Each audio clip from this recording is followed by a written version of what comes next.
Hello friends, ಇದು cash flow quadrant. ಈ chart ನ ನಾವು ರಿಚ್ ಡ್ಯಾಡ್ ಪೂರ್ ಡ್ಯಾಡ್ ಬರ್ತಿರುವ ರಾಬರ್ಟ್ ಕಿಯೋಸಕಿ ಅವರ ಇನ್ನೊಂದು ಬುಕ್ ಕ್ಯಾಶ್ ಫ್ಲೋ ಇಂದ ತೆಗೆದಿದ್ದೀವಿ. ಇದನ್ನ ESBI ಮಾಡೆಲ್ ಅಂತಾನೂ ಕರೀತಾರೆ. ಇದರಲ್ಲಿ E ಎಂಪ್ಲಾಯ್ ಸ್ಟ್ಯಾಂಡ್ ಆಗುತ್ತೆ, B ಬಿಸ್ನೆಸ್ ಸ್ಟ್ಯಾಂಡ್ ಆಗುತ್ತೆ, S ಸೆಲ್ಫ್ ಎಂಪ್ಲಾಯ್ಮೆಂಟ್ ಸ್ಟಾರ್ಟ್ ಆಗುತ್ತೆ, I ಇನ್ವೆಸ್ಟ್ಮೆಂಟ್ ಸ್ಟ್ಯಾಂಡ್ ಆಗುತ್ತೆ.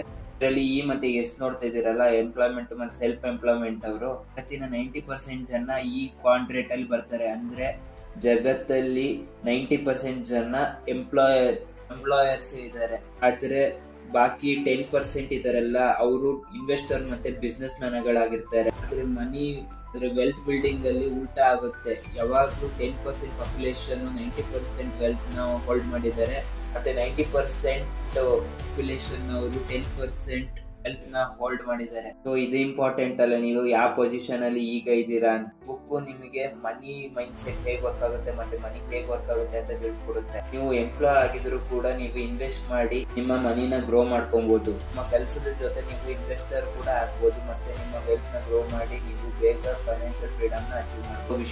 ಸೊ ಇದ್ರ ಬಗ್ಗೆ ಡೀಟೇಲ್ ಆಗಿರೋ ವಿಡಿಯೋ ಬೇಕು ಅಂದ್ರೆ ಕಮೆಂಟ್ ಮಾಡಿ, ಅಂಡ್ ಪ್ಲೀಸ್ ಸಬ್ಸ್ಕ್ರೈಬ್ ಟು